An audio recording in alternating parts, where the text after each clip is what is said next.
हाँ जी, नमस्कार आप सभी का स्वागत है अपने इस यूट्यूब चैनल एड्यूरोही पर। मैं आपका अपना विजय भारत आप सभी का स्वागत करता हूँ। जैसे कि आपको पता है, हम डेली करंट अफेयर्स एनालिसिस किया करते हैं विद एमसीक्यूज। इसी के साथ में हम एक सीरीज चलाया करते हैं today in history with MCQs. हमारी इस सुप्रभात सीरीज की कक्षा का टाइम सुबह 6 बजे रहा है आज तक हमेशा। लेकिन अब थोड़ा सा बदलाव आपको दिखाई देगा कल से, यानी कि कल है 1 जुलाई। 1 जुलाई के बाद इस कक्षा को दो भागों में हम बांट देंगे। पहले भाग में हम क्या कवर किया करेंगे, करंट अफेयर्स की न्यूज़ को कवर किया करेंगे। और पहले भाग का नाम हमने बदल दिया है और उसको हम एक अलग कक्षा का स्वरूप दे दिया करेंगे। ठीक है, करंट अफेयर्स सीरीज हमने नाम दिया है उस कक्षा का।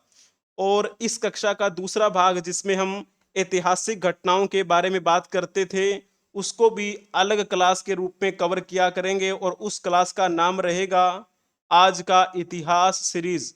ठीक है, तो कल से आपका ये जो टाइम टेबल है वो चेंज हो जाएगा। चेंज तो हम नहीं कहेंगे, 6 बजे का टाइम करंट अफेयर्स का था वो तो सेम ही रहेगा, उसमें कोई बदलाव नहीं आएगा। लेकिन जो हम एक इसका पार्ट दूसरा करने वाले हैं आज का इतिहास, उसकी कक्षा जो आपको मिलेगी वो सुबह 7:30 बजे मिलेगी, 7:30 AM। ठीक है, तो ये आपकी दो क्लासेस अलग अलग शुरू हो जाएंगी कल से। तो बने रहिएगा हमारे साथ। आज आपका स्वागत है 30 जून के दिन इस सुप्रभात सीरीज में। और आपको इस कक्षा की पीडीएफ टेलीग्राम चैनल पे मिल जाएगी। आपको सर्च करना है एड्यूरोही 24। इस पीडीएफ के साथ आपको एक मल्टीपल चॉइस क्वेश्चन भी देखने को मिलेगा। जितनी भी क्लासेस आज तक सुप्रभात सीरीज की हुई हैं, सभी की पीडीएफ मैंने आपको टेलीग्राम चैनल पे प्रोवाइड करवा रखी हैं, वहां से आप चेक कर सकते हैं।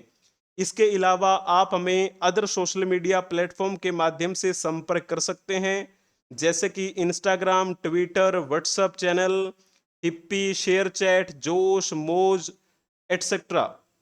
और सभी सोशल मीडिया प्लेटफॉर्म्स के लिंक आपको डिस्क्रिप्शन में मिल जाएंगे, वहां से आप हमें डायरेक्ट फॉलो कर सकते हैं। यदि आप इस YouTube चैनल पर नए आए हैं तो कृपया करके इस YouTube चैनल को सब्सक्राइब कर लीजिए और अपने दोस्तों को भी इसे शेयर कर दीजिए। यदि आप क्विज कॉन्टेस्ट का हिस्सा बनना चाहते हैं तो अपने चैनल पर जाइए, वहां पर आपको कम्युनिटी नाम का एक ऑप्शन दिखाई देगा। जब आप कम्युनिटी बटन पर क्लिक करेंगे तो आपको ढेरों सारे मल्टीपल चॉइस क्वेश्चन देखने को मिलेंगे। किसी भी परीक्षा की तैयारी से संबंधित जानकारी के लिए आप व्हाट्सएप के माध्यम से संपर्क कर सकते हैं, 8307730527। अब हम चलते हैं हमारी इस कक्षा के भाग नंबर 1 की तरफ, daily current affairs analysis with MCQs. आपका ये जो भाग है, इस भाग को हम एक अलग क्लास का स्वरूप देने वाले हैं। इस क्लास का टाइम सेम ही रहेगा, सुबह 6 बजे।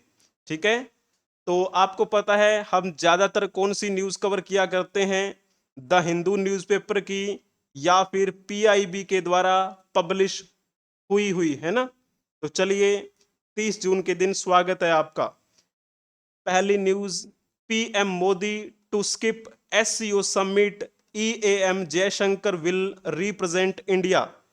प्रधानमंत्री मोदी शंघाई का जो ये समिट होने वाला है, वार्षिक शिखर सम्मेलन, इसमें भाग नहीं लेंगे। विदेश मंत्री सुब्रमण्यम जयशंकर इस एससीओ समिट में भारत का प्रतिनिधित्व करेंगे।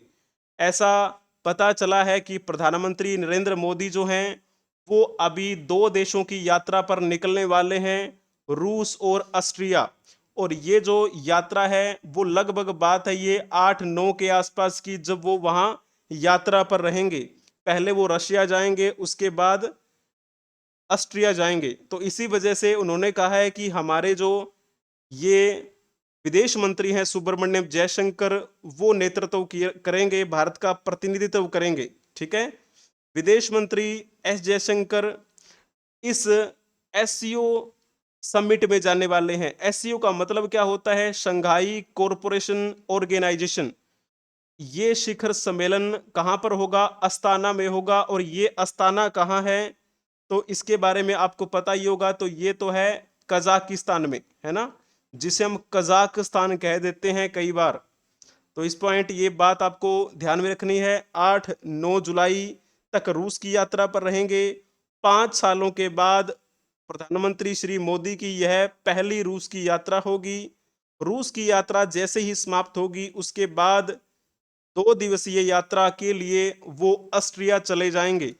ठीक है, यहाँ पर ये हमारे हैं विदेश मंत्री सुब्रमण्यम जयशंकर। जिस संगठन की बात कर रहे हैं, शंघाई सहयोग संगठन की, तो इसमें आपको ये बताना है कि भारत को पूर्ण सदस्य के रूप में इसमें कब शामिल किया गया था। और फिर मैं थोड़ी सी आपको कहानी बताने का प्रयास करूंगा इस एससीओ संगठन के बारे में कि ये क्या है, किस प्रकार से इसकी शुरुआत हुई। तो जल्दी से बताएंगे, भारत को पूर्ण सदस्य का दर्जा कब प्राप्त हुआ था? तो अगर आपने लिखा होगा ना अस्ताना कजाकिस्तान, तो आपने बिल्कुल ठीक लिखा है, बहुत ही बढ़िया। अब की बार भी तो कहां पर हो रहा है? अस्ताना में हो रहा है। लेकिन भारत को जब पूर्ण सदस्यता मिली उस समय ये शिखर सम्मेलन कब हुआ था? ये 2017 की बात है। और कब से कब तक चला था? 8-9 जून की बात है 2017 की। जब ये शिखर सम्मेलन आयोजित करवाया गया उसी समय भारत को इसमें पूर्ण सदस्य के रूप में शामिल किया गया था। ठीक है, लेकिन भारत और एससीओ यानी कि शंघाई सहयोग संगठन की बात की जाए तो थोड़ा सा संबंध हम जान लेते हैं।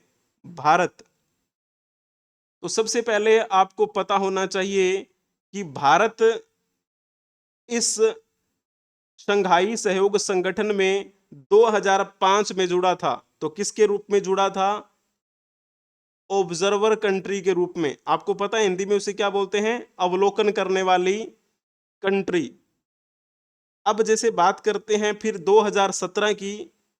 2017 में आयोजन किया गया था एससीओ का। कहां पर? अस्ताना में।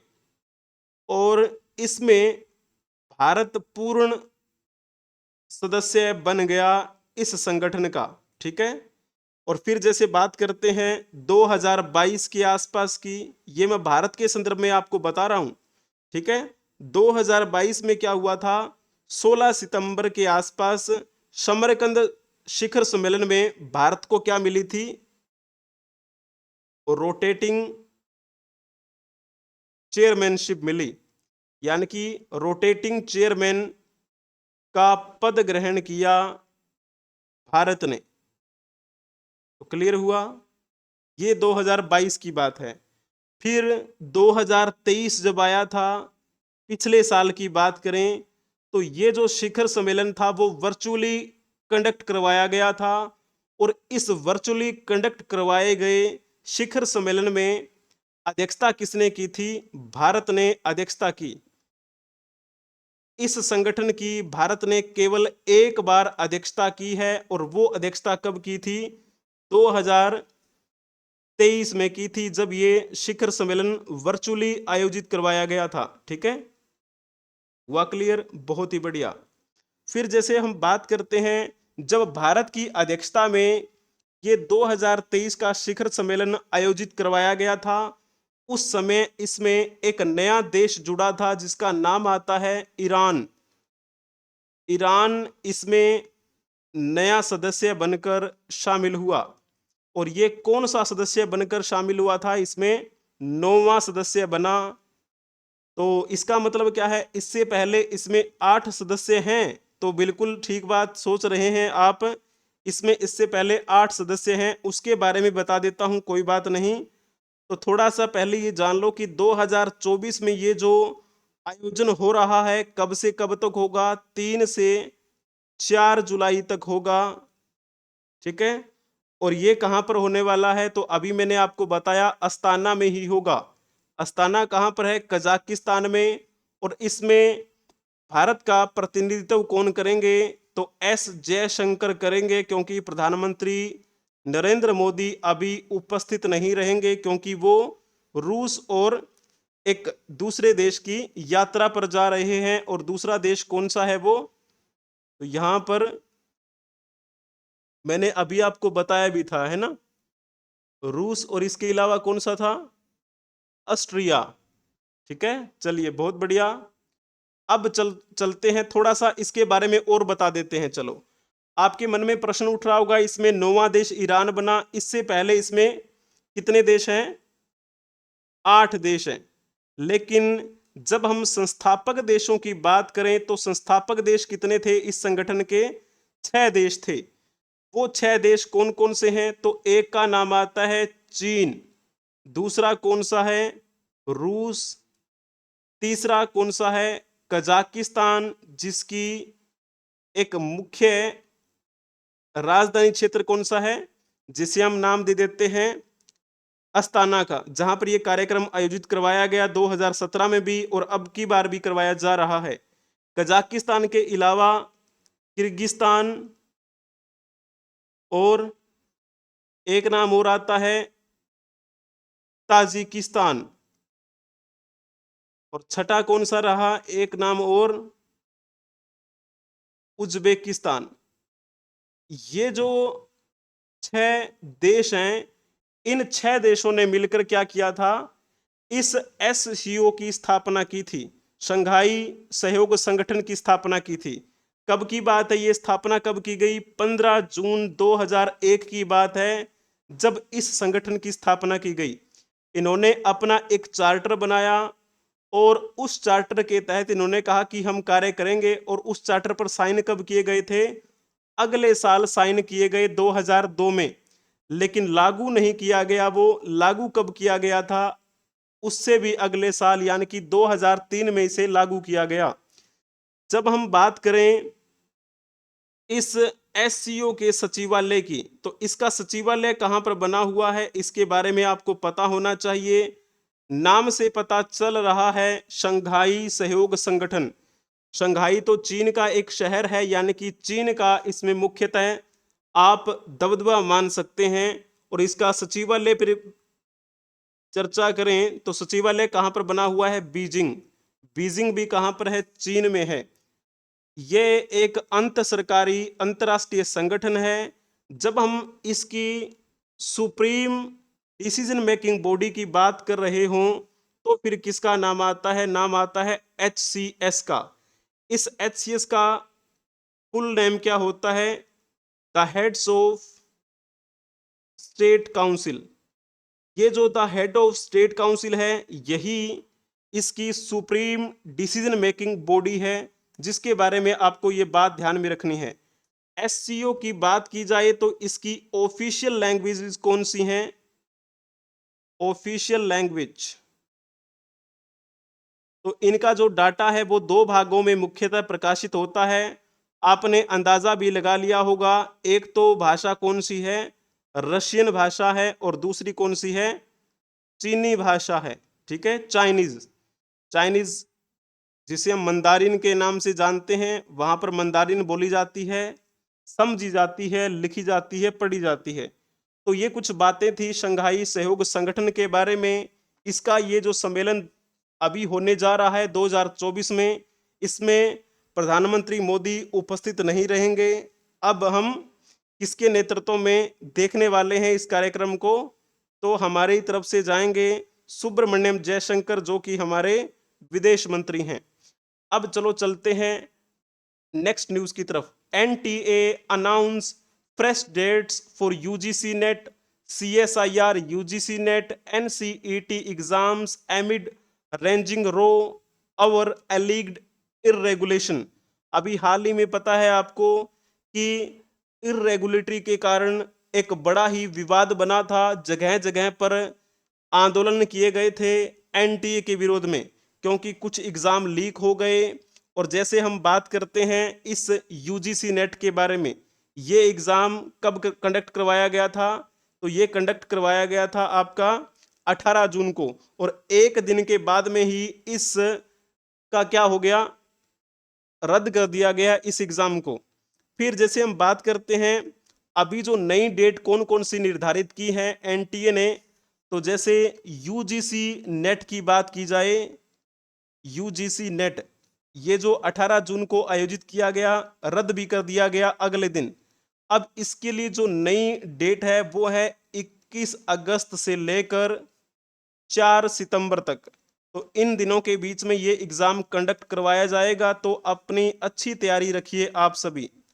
और जैसे बात करते हैं यूजीसी सीएसआईआर नेट की, क्या इन्होंने डेट निर्धारित की है, तो उनका जो एग्जाम है वो 25 जुलाई से लेकर 27 जुलाई तक आयोजित करवाया जाएगा, यानी कि इसी महीने में ये एग्जाम आपका हो जाएगा। वहीं जब हम बात करें ये जो एंट्रेंस एग्जामिनेशन होता है इंटीग्रेटेड टीचर एजुकेशन प्रोग्राम के लिए, जिसे शॉर्ट फॉर्म में कहते हैं हम ITEP, तो इसमें एंट्रेंस एग्जाम होता है इसके लिए। और इसकी तारीख कौन सी निर्धारित की गई है, 10 जुलाई। तो यहाँ पर मैंने तारीख लिख दी है आपको, जिनका भी एग्जाम हो उनको बता सकते हैं आप। बहुत ही बढ़िया। अब चलो यहाँ पर ये देख लीजिए किस प्रकार से दंगे हो रहे थे। अलग अलग जो संगठन थे उन्होंने क्या है अपना विरोध करने का तरीका कुछ इस तरीके से रखा कि सभी एक साथ आ गए और बाद में फिर इन्होंने प्रदर्शन किया, कहा कि एग्जाम दोबारा से होना चाहिए। हैशटैग री एग्जाम का ट्विटर पर ट्रेंड भी चला था, आपको पता ही होगा। यहां पर कुछ आप चीजें देख पा रहे होंगे। अब आप इसी राष्ट्रीय परीक्षण एजेंसी एनटीए के बारे में एक क्वेश्चन बताने का प्रयास करेंगे कि एनटीए की स्थापना कब हुई थी। एनटीए की स्थापना जल्दी जल्दी से बताएंगे। कौन सा इसमें ऑप्शन ठीक रहेगा? अगर आपने इसमें लिखा होगा ना सी ऑप्शन, तो आपका बिल्कुल ठीक रहेगा। नेशनल टेस्टिंग एजेंसी की स्थापना 2017 में की गई थी। और जैसे हम बात करते हैं किसके लिए, प्रवेश एंट्रेंस एग्जामिनेशन के लिए, और कोई भी भर्ती वगैरह होती है तो इसके एग्जाम यही संस्था करवाएगी।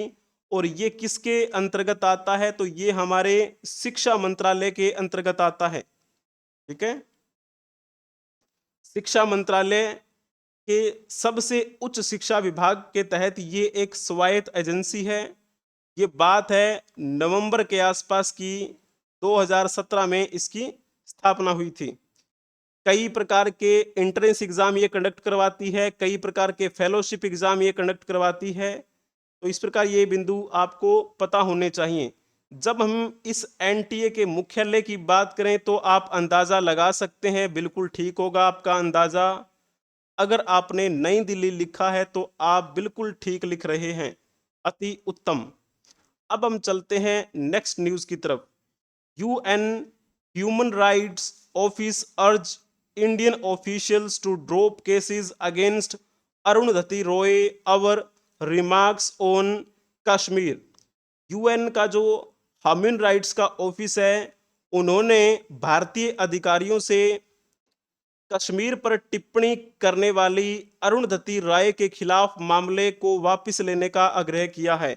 अरुणधति रॉय जो है वो एक लेखिका हैं। इन्होंने एक टिप्पणी की थी जम्मू कश्मीर को लेकर।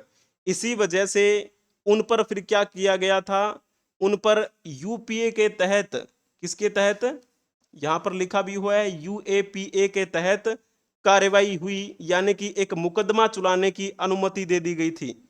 और यूएपीए के तहत मुकदमा चलाने की अनुमति किसने दी थी? दिल्ली के लेफ्टिनेंट गवर्नर वीके सक्सेना ने ये अनुमति दे दी थी 2010 में। कथित तौर पर भड़काऊ भाषण देने के लिए कड़े यूएपीए के तहत अरुणधति रॉय और कश्मीर केंद्रीय विश्वविद्यालय के एक पूर्व प्रोफेसर पर भी मुकदमा चलाने की अनुमति दे दी गई थी उस समय। लेकिन अब संयुक्त राष्ट्र मानवाधिकार कार्यालय ने भारतीय अधिकारियों से आग्रह किया है कि जो अरुणधति रॉय के खिलाफ ये जो मुकदमा चल रहा है उसे वापस ले लिया जाए। अब जैसे बात करते हैं यूएपीए, ये है क्या? ये एक बड़ा ही गहरा कानून है। अगर आप इसके तहत पकड़े जाते हैं तो छूटने के बिल्कुल भी चांसेस नहीं होते। तो इसमें क्या ऐसा देखने को मिल रहा है, संयुक्त राष्ट्र के जो शीर्ष मानवाधिकार अधिकारी हैं उनका मानना ये है कि भारत में जो अब की सरकार जो चल रही है वो अपने आलोचकों को चुप कराने के लिए इस यूएपीए का इस्तेमाल कर रही है। इसी वजह से उनको चिंता है इस बात की कि अधिकारियों से कश्मीर पर टिप्पणी को लेकर लेखिका अरुणधति रॉय के खिलाफ मामला ये जो है वापस ले लिया जाए। ठीक है, तो इस प्रकार की ये इन्होंने बात कही है। आपको क्या लगता है, क्या वास्तव में वर्तमान की सरकार इसी तरह की है कि वो अपने सामने खड़े होने वाले किसी आलोचक की, किसी विपक्षी की बात ना मानने के लिए उसे ही फंसा देती है, यानी कि एक बड़े किसी, आप कह सकते हैं कानून के तहत उस पर कार्रवाई करती है? क्या ऐसा है? इस यूएन के बारे में यहाँ पर थोड़ा सा आप चेक कर सकते हैं। इनकी ऑफिशियल वेबसाइट पर जब जाएंगे तो इस प्रकार का लोगो वहां पर दिखाई देगा। यूएन का ये ऑफिशियल लोगो है। चलो, बात हो रही है यूएपीए की। आप इसी यूएपीए के बारे में बताने का प्रयास करेंगे कि इस यूएपीए की स्थापना कब की गई थी। जल्दी जल्दी से बताएंगे कौन सा इसमें से ठीक रहेगा। अगस्त 2019 में गैर कानूनी गतिविधियां रोकथाम अधिनियम में संशोधन करके गृह मंत्रालय को व्यक्तियों को आतंकवादी नामित करने की शक्ति प्रदान की गई थी। यानी कि अगर कोई इस प्रकार की गतिविधियां करता है जो कानूनी रूप से सही नहीं है, यानी कि गैर कानूनी गतिविधियां हैं, तो उस पर गृह मंत्रालय के द्वारा आतंकवादी करार दिया जाना इसके तहत जायज है। 2019 में यह संशोधन किया गया था। ठीक है, तो अब सेकंड पॉइंट की यहां पर आप बात करें, इसका क्या मतलब होगा। तो यहां पर लिखा हुआ है गैर कानूनी गतिविधियां रोकथाम अधिनियम को मूल रूप से 1977 में अधिनियमित किया गया था। क्या ये बात ठीक लिखी हुई है? क्या आप कहेंगे जी नहीं, ये बात ठीक नहीं लिखी हुई है। तो फिर कब की बात है? ये मूल रूप से तो 1967 में शुरू किया गया था ना।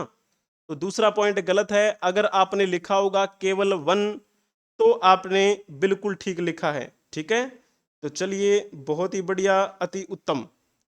तो अब ये थोड़ा सा एक गहरा कानून है। शक्तियां दी गई हैं गृह मंत्रालय को, आतंकवादी करार दिया जा सकता है एक व्यक्ति को भी, एक संगठन को भी। ठीक है, तो चलो, अब हम आपको बता दें कि आपका इस कक्षा का पहला पार्ट संपन्न हुआ। इसकी पीडीएफ आपको टेलीग्राम चैनल पे मिल जाएगी।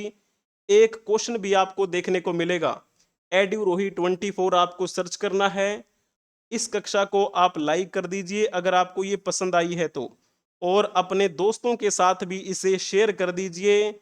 अगर आपने इस चैनल को सब्सक्राइब नहीं किया है तो आप भी सब्सक्राइब कर लेंगे, बेल आइकन बटन को भी प्रेस कर लेंगे ताकि समय से पहले आपको नोटिफिकेशन मिलती रहे। अब हम चलते हैं इस कक्षा के भाग नंबर 2 की तरफ, जिसमें हम आज के दिन की ऐतिहासिक दृष्टि से कुछ महत्वपूर्ण बातें कवर करने वाले हैं। तो चलिए, आज का इतिहास। तो सबसे पहले हम जानेंगे आज का दिन किस मायने में महत्वपूर्ण है।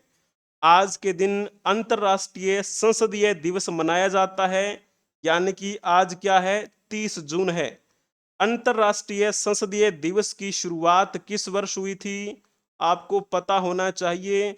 इसकी शुरुआत 2018 में हुई थी। और जैसे हम बात करें, वैसे 30 जून 1889 की बात है। 30 जून 1889 में अंतर सदस्यीय, यानी कि अंतर संसदीय संघ की स्थापना की गई थी। इसी दिन को साल 2018 में संयुक्त राष्ट्र महासभा, जिसे हम यूएनजीए के नाम से जानते हैं, उसने अंतर्राष्ट्रीय संसदीय दिवस मनाने का फैसला लिया था। ठीक है, तो मेनली यही है कि 30 जून 1889 को किसकी स्थापना हुई थी? अंतर संसदीय संघ। 2018 में इसके फाउंडेशन डे को ही क्या किया गया था, इन्होंने कहा कि हम अंतर्राष्ट्रीय स्तर पर संसदीय दिवस मनाया करेंगे। तो क्या क्या इसमें हो सकता है, संसद की प्रणाली जो है बेहतरीन तरीके से चलती रहे। वर्तमान में हम अगर हमारे भारत की संसद की बात करें, इसके कितने भाग होते हैं, तो इसके 3 भाग होते हैं। पहले सबसे ऊपर हमारे राष्ट्रपति हैं, उसके बाद में राज्यसभा, और फिर किसका नाम आता है, लोकसभा का। कोई भी विधेयक अगर पारित करना हो तो पहले इन दोनों सदनों में पारित किया जाता है, उसके बाद राष्ट्रपति के साइन होते हैं, और फिर वो फाइनली क्या होता है, एक कानून बन जाता है, एक अधिनियम बन जाता है। वर्तमान में हमारे जो संसदीय कार्यों के मंत्री कौन है, तो नाम आता है किरण रिजिजू का। किरण रिजिजू, इनका नाम आपको ध्यान में रखना है। क्लियर हुआ, बहुत बढ़िया। अब हम चलते हैं, आज के दिन एक और दिवस मनाया जाता है जिसे हुल क्रांति दिवस भी कहते हैं हम। और ये कब मनाया जाता है, हर साल 30 जून को मनाया जाता है। ये बात है उस समय की जब यहाँ पर अंग्रेज रहा करते थे। झारखंड राज्य के आदिवासियों ने अंग्रेजों के खिलाफ विद्रोह कर दिया। उस विद्रोह को क्या किया जाता है, उसको एक नाम दिया जाता है हूल क्रांति विद्रोह। ठीक है, तो ये हूल क्रांति कहलाई जाती है जब झारखंड के आदिवासियों ने अंग्रेजों के खिलाफ लड़ाई लड़ी थी। ऐसा कहा जाता है कि 20,000 प्लस आदिवासी उसमें क्या है, शहीद हुए थे। ऐसे ही आजादी नहीं मिल जाती प्यारे, उसकी कदर भी हमें करनी चाहिए कि क्या क्या यातनाएं सही थी हमारे वीर क्रांतिकारियों ने, जिसकी बदौलत आज हम स्वतंत्र बैठे हैं। ठीक है ना, तो ये प्रकार आपको ध्यान में रखना है। इतिहासकार हुए हैं एक हंटर नाम के। उनका कहना है कि उन्होंने अपनी पुस्तक में लिखा है कि अंग्रेजों का कोई भी सिपाही ऐसा नहीं था जो आदिवासियों के बलिदान को लेकर शर्मिंदा ना हुआ हो। यानी कि वो खुद शर्मिंदा थे इस बात को लेकर, लेकिन वो कहते हैं ना कि एक आदत से मजबूर भी हो गए थे कि हम तो ऐसा करेंगे ही करेंगे। लेकिन जब हम बात करें, झारखंड राज्य में एक परगना है जिसे हम संथाल परगना कह देते हैं। अभी मैं थोड़े ही समय पहले गया था, जो एक ऐसा जिला है झारखंड का जिसकी बाउंड्री पश्चिम बंगाल के साथ लगती है, और साथ में बिहार के भागलपुर के साथ वो टच होता है एरिया। ठीक है, तो संथाल विद्रोह भी हुआ था। आपको पता है संथाल एक जनजाति है, संथाली जनजाति जिसे बोलते हैं। और एक नाम तो आपको पता होगा ना, सिद्धू और कानू। सिद्धू और कानू, तो इन दो भाइयों के नेतृत्व में 30 जून 1855 को ये विद्रोह शुरू हुआ था। अगर वर्तमान की दृष्टि से देखा जाए तो वहां पे एक गांव का नाम पड़ता है भगनाडी। भगनाडी गांव वर्तमान की दृष्टि से है वो, तो इसी गांव से शुरू हुआ था ये विद्रोह अंग्रेजों के खिलाफ। इनका कहना था करो या मरो अंग्रेजों हमारी माटी छोड़ो। तो उन्हीं की याद में ये दिवस मनाया जाता है, वीर क्रांतिकारियों जिनकी बदौलत आज हम यहाँ पर बैठे हुए हैं, आपको पढ़ा रहे हैं, आप सुन रहे हैं। एक दिवस और मनाया जाता है आज के दिन, यानी कि 30 जून को अंतर्राष्ट्रीय क्षुद्र ग्रह दिवस भी मनाया जाता है। इस दिवस को मनाए जाने की शुरुआत कब की गई थी, तो ये बात है 2017 की, जब इसकी शुरुआत हुई थी। संयुक्त राष्ट्र ने लोगों में जागरूकता बढ़ाने के लिए इस दिवस को मनाने की घोषणा की थी। लगभग बात हम करते हैं, ये बात है 30 जून 1908 के आसपास की एक घटना जिसके बारे में आपको पता होना चाहिए। 30 जून 1908 को रूस की तुंगुस्का नदी के पास एक बहुत बड़ा विस्फोट हुआ था, जिसे क्षुद्र ग्रह के चलते धरती पर हुआ अब तक का सबसे बड़ा नुकसान बताया जाता है। और उसी दिवस को हम क्या मनाते हैं? उसी दिन को, यानी कि 30 जून को वो घटना हुई। 30 जून को ही 2017 में अंतर्राष्ट्रीय क्षुद्रग्रह दिवस मनाने की परंपरा शुरू हुई, ताकि ये क्या है, एक एस्ट्रॉइड का खतरा क्या हो सकता है उसके प्रति लोग जागरूक हों। क्षुद्र ग्रह का मतलब होता है एस्ट्रॉइड। तो एस्ट्रॉइड की वजह से सबसे बड़ा नुकसान हुआ था, तो हमें उस होने वाले नुकसान के प्रति एक नई जानकारी मिले, हम जागरूक हों, इसी भाव को समझाने के लिए ये दिवस मनाया जाता है। ठीक है। अब हम चलते हैं आज जिनका जन्मदिन है, जिनकी जयंती है। तो चलिए सबसे पहले हम बात करेंगे आज जिनका जन्मदिन है। तो सबसे पहले मैंने फोटो आपको दिखा दी है, पहले आप इनके बारे में एक क्वेश्चन बताएंगे, फिर मैं आपको थोड़ा सा इनके बारे में बताऊंगा। CNR राव भारत के प्रसिद्ध क्या थे? इतिहासकार, वैज्ञानिक, चित्रकार, पत्रकार। इसमें अगर आपने लिखा होगा कि ये भारत के वैज्ञानिक थे तो बहुत ही बढ़िया लिखा है। इनका नाम क्या है? CNR राव। CNR राव एक बहुत ही बेहतरीन वैज्ञानिक। इनका पूरा नाम क्या है? सी का मतलब है, सॉरी एक मिनट, सी का मतलब है यहां पर चिंतामणि। चिंतामणि नागेश रामचंद्र राव। ठीक है। और जैसे बात करें, इनका जन्म आज ही के दिन हुआ था, 30 जून 1934 को। कहाँ पे हुआ? बेंगलुरु में हुआ। और ये बेंगलुरु किसकी राजधानी है? तो ये हमारे भारतीय राज्य कर्नाटक की राजधानी है। तो मूल रूप से ये कर्नाटक के हैं। और किसके लिए प्रसिद्ध हैं? तो ये भारत के वैज्ञानिक रहे हैं और इनका आज जन्मदिन है। हम इनको बहुत बहुत शुभकामनाएं देते हैं। इनको बहुत बहुत से पुरस्कार भी दिए गए, इनको भारत रत्न भी दिया गया। तो ऐसे ही वैज्ञानिक नहीं हैं, भारत रत्न से सम्मानित हैं। इनको पद्म विभूषण से भी सम्मानित किया गया है। इनको पद्म श्री से भी सम्मानित किया गया है।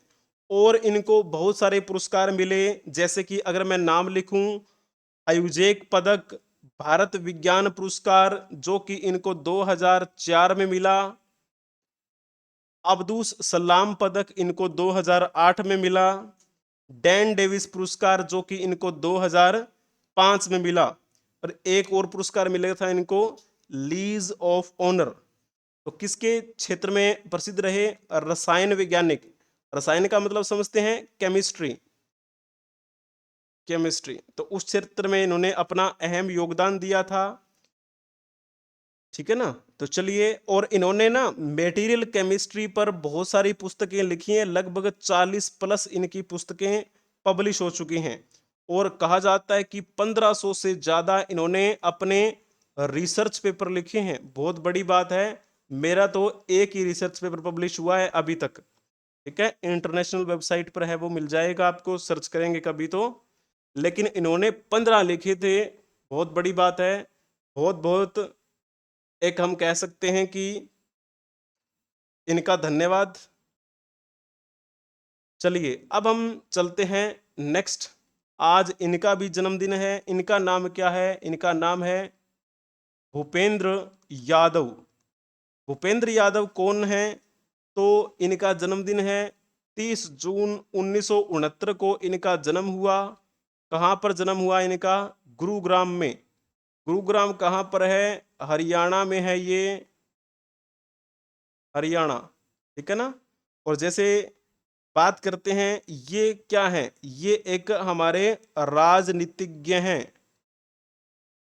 चलिए, आप इनके बारे में थोड़ा सा जानते भी होंगे, क्योंकि ये एक राज्यसभा के सदस्य रहे। ठीक है ना। और यादव समुदाय से पहले कैबिनेट मंत्री बने थे मोदी सरकार में। राज्यसभा के बारे में अगर आपसे पूछा जाए कि ये राज्यसभा का कार्यकाल कितना होता है, तो जल्दी से आपको बताना है कौन सा क्वेश्चन ठीक रहेगा। अगर आपने इसमें लिखा होगा 6 साल होता है, तो आपने बिल्कुल ठीक लिखा है। राज्यसभा कभी भी भंग नहीं होती। ठीक है, भंग नहीं होती। और ये हमारी संसद का कौन सा सदन है? ये उच्च सदन है। और इस राज्यसभा के सभापति कौन होते हैं? तो आपको पता है, सभापति होते हैं हमारे भारत के उपराष्ट्रपति। और वर्तमान में हमारे भारत के उपराष्ट्रपति कौन हैं? तो माननीय जगदीप धनखड़, ये हमारे उपराष्ट्रपति हैं। तो यानी कि कहने का भाव क्या है, राज्यसभा के सभापति कौन है? जगदीप धनखड़ हैं। ठीक है। और जब हम बात करते हैं इस राज्यसभा के वर्तमान में उपसभापति कौन है, तो आपको नाम लिखना है हरिवंश का। वर्तमान में हरिवंश नाम के एक व्यक्ति हैं, वो इस राज्यसभा के उपसभापति हैं। क्लियर हुआ? बहुत बढ़िया। अब चलो चलते हैं, आज इनकी जयंती है। इनका नाम क्या है? इनका नाम भी आपने जरूर सुना है, इनका नाम है नागार्जुन। ठीक है जी। आप क्वेश्चन बताओ, निम्नलिखित में से जो नागार्जुन के द्वारा लिखित रचना नहीं है, वो आपको बताना है। हम जिस नागार्जुन की बात कर रहे हैं, उनकी बात कह रहे हैं हम आपको, है ना। रतिनाथ की चाची इनके द्वारा लिखी गई, बाबा बटेश्वर नाथ इनके द्वारा रचित है, दुख मोचन भी इनके द्वारा रचित है, लेकिन बुद्ध चरितम इनके द्वारा रचित नहीं है। बुद्ध चरितम के लेखक कौन है? तो नाम आता है अश्व घोष का। अश्व घोष का नाम आपने सुना होगा। इसके लिए आपको पुराने समय में जाना होगा। चौथी बौद्ध संगीति का आयोजन तो आपको याद ही होगा। चौथी बौद्ध संगीति का आयोजन कब किया गया था? आप सभी को पता है। ये बात है 78 ईस्वी की। 78 ईस्वी में सम्राट कनिष्क का राज्याभिषेक भी हुआ। सम्राट कनिष्क के नेतृत्व में 78 ईस्वी में कुंडलवन कश्मीर में चौथी बौद्ध संगीति का आयोजन किया गया था। सम्राट कनिष्क कौन से वंश के थे? तो ये तो कुषाण वंश के थे, और कुषाण वंश के सबसे शक्तिशाली राजा बनने का श्रेय इनको दिया जाता है। जब ये चौथी बौद्ध संगीति हो रही थी, उस चौथी बौद्ध संगीति में अध्यक्ष की भूमिका निभा रहे थे कौन? नाम आता है वसुमित्र का।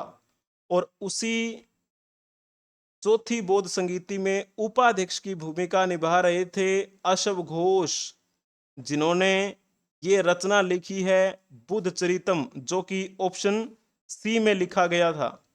अश्व घोष के द्वारा दो रचनाएं बड़ी प्रसिद्ध हैं। एक का नाम तो आता है सूत्रालंकार, और एक रचना जो लिखी गई उनके द्वारा, उसका नाम क्या है? बुद्ध चरितम। इसका संधि विच्छेद करके देखोगे तो क्या लिखा आएगा? बुद्ध प्लस में चरित्रम, यानी कि महात्मा बुद्ध के चरित्र का वर्णन किया गया है। इसी वजह से इसको बौद्धों की रामायण कहा जाता है। ये जो वसुमित्र हैं, इन्होंने भी एक रचना लिखी थी महाविभास सूत्र, इनके द्वारा रचित रचना का नाम है। एक उसी समय, यानी कि जिस समय की हम बात कर रहे हैं प्राचीन समय, उस समय में भी एक नागार्जुन नाम के व्यक्ति थे, लेकिन हम जिसकी बात कर रहे हैं वो अलग हैं। ये नागार्जुन वो हैं, इनके द्वारा रचना लिखी गई थी। कौन सी? तो उनकी रचना का नाम आता है माध्यमिक सूत्र। माध्यमिक सूत्र जो है, उसमें इन्होंने सापेक्षता के सिद्धांत के बारे में बताया है। वो नागार्जुन अलग है जिनको भारत का आइंस्टीन कहा जाता है। भारत का आइंस्टीन किसे कहा जाता है? नागार्जुन को। लेकिन वो नागार्जुन ये नहीं है। ये कौन है फिर? इनके बारे में थोड़ी सी बात मैं आपको बता देता हूं। इनका नाम था वैद्यनाथ मिश्र। ठीक है। इनका वैसे नॉर्मल नाम लिया जाता है यात्री, कई बार नागार्जुन भी इनको कहा जाता है। नागार्जुन के नाम से ये प्रसिद्ध हुए थे। इनका जन्म 30 जून 1911 को हुआ था, मधुबनी जिला बिहार में। और इनकी मृत्यु भी कहाँ पर हुई? बिहार में ही हुई थी। 5 नवंबर 1998 को दरभंगा जिला बिहार में इनकी मृत्यु हुई। बहुत ही बढ़िया ये क्या थे? एक राइटर थे, एक अच्छे कवि, एक अच्छे लेखक। कौन कौन सी भाषाओं को संरक्षण दिया था इन्होंने? हिंदी भाषा को इन्होंने आगे बढ़ाया। संस्कृत भाषा को भी इन्होंने आगे बढ़ाया और इसके साथ साथ मैथिली भाषा को भी इन्होंने एक अच्छा स्वरूप दिया अपने लेखन में। इनको साहित्य अकादमी पुरस्कार मिला था 1969 में। साहित्य अकादमी पुरस्कार मैं वैसे ही शॉर्ट फॉर्म में लिख देता हूं। और जैसे हम बात करें रतिनाथ की चाची, ये कब लिखी थी? 1948 की बात है जब ये रचना रचित हुई। ठीक है। दुख मोचन की बात करते हैं तो ये 1957 की बात है। बाबा बटेश्वर नाथ की बात करें तो ये 1954 की बात है। ठीक है ना। 1954 यानी कि बाबा बटेश्वर नाथ की रचना से पहले इन्होंने एक रचना और लिखी थी जिसका नाम आता है नई पोद, जो कब लिखी थी? 1953 में इन्होंने लिखी थी। क्लियर हुआ। अब हम चलते हैं, आज इनकी जयंती है। इनका नाम क्या है? मुकुट बिहारी लाल भार्गव, तो ये इनका नाम है। अगर आपसे इनसे संबंधित एक आधा क्वेश्चन पूछा जाए, भारतीय स्वतंत्रता सेनानी मुकुट बिहारी लाल भार्गव का कार्य क्षेत्र कौन सा रहा? जल्दी से बताएंगे। उसके बाद फिर हम आपको इनके बारे में बताने का प्रयास करेंगे। अगर आपने लिखा होगा अजमेर, तो आपने बिल्कुल ठीक लिखा है। मुकुट बिहारी लाल भार्गव कौन थे? तो ये हमारे सांसद रहे। जैसे हम बात करते हैं पहली लोकसभा की, पहली लोकसभा का गठन तो आपको पता है 1952 में किया गया था, अप्रैल में, 17 अप्रैल को। ठीक है। तो पहली लोकसभा में ये सांसद बनकर आए थे। फिर जब दूसरी लोकसभा का गठन हुआ उसमें भी सांसद रहे। तीसरी लोकसभा में भी ये क्या रहे थे? सांसद रहे थे। ठीक है। मूल रूप से इनका संबंध कहां से है? राजस्थान से।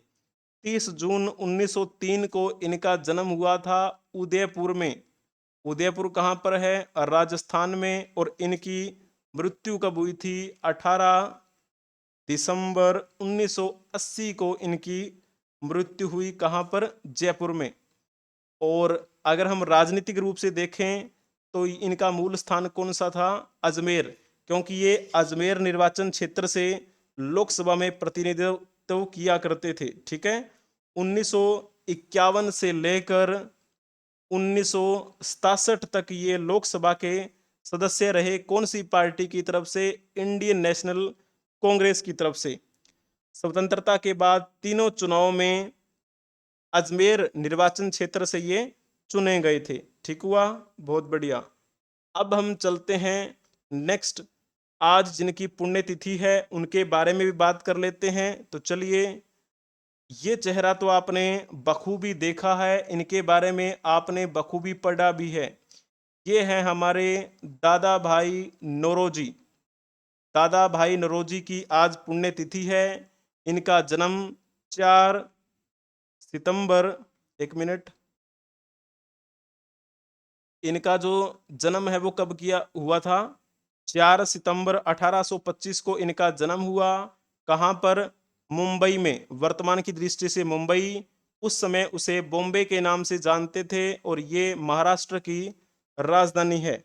और इनकी मृत्यु आज ही के दिन हुई थी 30 जून 1917 को।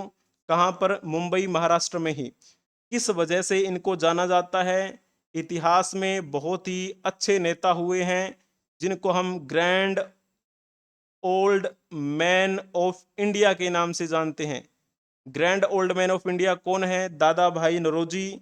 अभी चलो आप एक क्वेश्चन बताने का प्रयास करेंगे। भारतीय राजनीति के पितामह कहे जाने वाले दादा भाई नौरोजी के बारे में एक क्वेश्चन बताएं। उनकी पार्टी के बारे में एक क्वेश्चन बताएं। 1906 में दादा भाई नौरोजी ने भारतीय राष्ट्रीय कांग्रेस के कोलकाता अधिवेशन की अध्यक्षता की थी। क्या ये बात ठीक लिखी हुई है क्या? जल्दी जल्दी से बताएंगे। कौन सा इसमें से ऑप्शन ठीक रहेगा? अगर आपने लिखा होगा ऑप्शन ए ठीक है तो बिल्कुल ठीक लिखा है। 1907 में अखिल भारतीय मुस्लिम लीग की वार्षिक अधिवेशन कराची में हुआ। दोनों ही बातें ठीक लिखी हुई हैं। 1906 की दिसंबर की बात है जब ढाका के नवाब सलीमुल्लाह खान ने एक बैठक बुलाई थी, उसी के तहत क्या हुआ था, अखिल भारतीय मुस्लिम लीग की स्थापना हुई। अगले साल 1907 के शुरुआती समय में इसका औपचारिक रूप से वार्षिक अधिवेशन कराची में हुआ था। तो दोनों ही ऑप्शन ठीक लिखे हुए हैं, ठीक है ना, बोथ ऑफ दी वो। दादा भाई नौरोजी ने 1906 के कोलकाता अधिवेशन में अध्यक्षता की थी, ये बात भी बिल्कुल ठीक लिखी हुई है। अब आपको इनके बारे में थोड़ी सी जानकारी होनी चाहिए। इनके द्वारा एक बड़ी प्रसिद्ध पुस्तक लिखी गई थी, poverty and un British rule in India. तो ये पुस्तक किसने लिखी, तो ये पुस्तक लिखी थी दादा भाई नौरोजी ने। दादा भाई नौरोजी ने इस पुस्तक में धन के पलायन के बारे में बताया है कि किस प्रकार से हमारा भारत का धन विदेशों में पलायित हो रहा है, किस प्रकार अंग्रेज हमारे भारत से पैसा वहां पर पहुंचा रहे हैं और भारत को दुर्बल बना रहे हैं। Poverty and un British rule in India जो पुस्तक है, उस पुस्तक को क्या कहा जाता है, उसे हम भारतीय राष्ट्रीय आंदोलन की बाइबल के नाम से जानते हैं। राष्ट्रीय आंदोलन की बाइबल के नाम से इसे संज्ञा दी जाती है, ठीक है ना। तो वैसे हम जब बात करते हैं, दादा भाई नौरोजी हमारे भारत के पहले व्यक्ति थे जो एल्फिंस्टन कॉलेज मुंबई में गणित और भौतिकी के प्रोफेसर नियुक्त हुए थे। 1892 के आसपास उन्हें ब्रिटिश पार्लियामेंट का एक सदस्य निर्वाचित किया गया। उन्होंने एक गुजराती पत्रिका रास्त गोफ्तार का भी क्या किया था, प्रकाशन शुरू किया। रास्त गोफ्तार ये कौन सी भाषा में थी, तो ये पत्रिका गुजराती भाषा में थी। उस पत्रिका का प्रकाशन शुरू किसने करवाया था, तो नाम आता है दादा भाई नौरोजी का। क्लियर हुआ। ब्रिटिश पार्लियामेंट में चुने जाने वाले पहले भारतीय दादा भाई नौरोजी ही थे। गलती आपकी नहीं होनी चाहिए। स्वराज को बतौर राष्ट्रीय मांग के रूप में सर्वप्रथम दादा भाई नौरोजी ने ही रखा था। आज इनकी पुण्यतिथि है। हम इन सभी महानुभूतियों को श्रद्धांजलि अर्पित करते हैं। तो चलिए अब हम चलते हैं नेक्स्ट। इनकी भी आज पुण्यतिथि है। इनका नाम है के एच आरा। के एच आरा के बारे में शायद आपने सुना भी हो। ये भारत के प्रसिद्ध क्या रहे हैं, जल्दी से बताओ। अगर आपने लिखा होगा ना चित्रकार, तो आपने बिल्कुल ठीक लिखा है। के एच आरा भारत के एक प्रसिद्ध चित्रकार हुए हैं, ठीक है। और जैसे हम बात करते हैं इनका जन्म कब हुआ था, 16 अप्रैल 1913 को इनका जन्म हुआ। कहाँ पर, आंध्र प्रदेश में, ठीक है ना। ये उस समय की बात है जब आंध्र प्रदेश के कोई भी दो टुकड़े नहीं हुए थे, क्योंकि 2014 में इस आंध्र प्रदेश से तेलंगाना को अलग कर दिया गया और इस तेलंगाना की राजधानी क्या है, हैदराबाद। तो के एच आरा का जन्म इसी हैदराबाद में हुआ था, जो कि वर्तमान की दृष्टि से तेलंगाना में पड़ता है एरिया। क्लियर हुआ, बहुत बढ़िया। ये एक भारतीय पत्रकार रहे। इन्होंने चित्रकारी के क्षेत्र में बहुत ही महत्वपूर्ण ख्याति प्राप्त की। और जैसे इनके साथी कलाकार भी थे, आपने शायद नाम सुना हो सूजा का, सूजा, रजा और हुसैन। ये तीन कलाकार और भी थे, इनको भी क्या है, बहुत प्रसिद्धि मिली थी। तो चलिए आज ऐसे महान अनुभूतियों का, विभूतियों का जन्मदिन रहा। आज जिनकी जयंती भी है, कईयों की आज पुण्य तिथि भी है। तो सभी को जिनका जन्मदिन है उनको बधाइयाँ, जिनकी जयंती है, जिनकी पुण्यतिथि है, उनको विनम्र श्रद्धांजलि। ये आपकी कक्षा का दूसरा भाग भी संपन्न हुआ। इसकी पीडीएफ आपको टेलीग्राम चैनल पे मिल जाएगी। आपको सर्च करना है एडुरोही। एक क्वेश्चन भी आपको मिलेगा। जितनी भी क्लासेस आज तक सुप्रभात सीरीज की हुई हैं, सभी की पीडीएफ मैंने टेलीग्राम चैनल पे प्रोवाइड करवा रखी हैं, वहां से आप चेक कर सकते हैं। इसके अलावा आप हमें अलग अलग सोशल मीडिया प्लेटफॉर्म के माध्यम से संपर्क कर सकते हैं। सभी सोशल मीडिया प्लेटफॉर्म के लिंक आपको डिस्क्रिप्शन में मिल जाएंगे। यदि आप इस YouTube चैनल पर नए आए हैं तो इस चैनल को सब्सक्राइब कर लीजिए, बेल आइकन बटन को भी प्रेस कर लीजिए। यदि आप क्विज कॉन्टेस्ट का हिस्सा बनना चाहते हैं तो अपने YouTube चैनल के कम्युनिटी ऑप्शन पर क्लिक कीजिए। आपको ढेरों सारे मल्टीपल चॉइस क्वेश्चन देखने को मिलेंगे।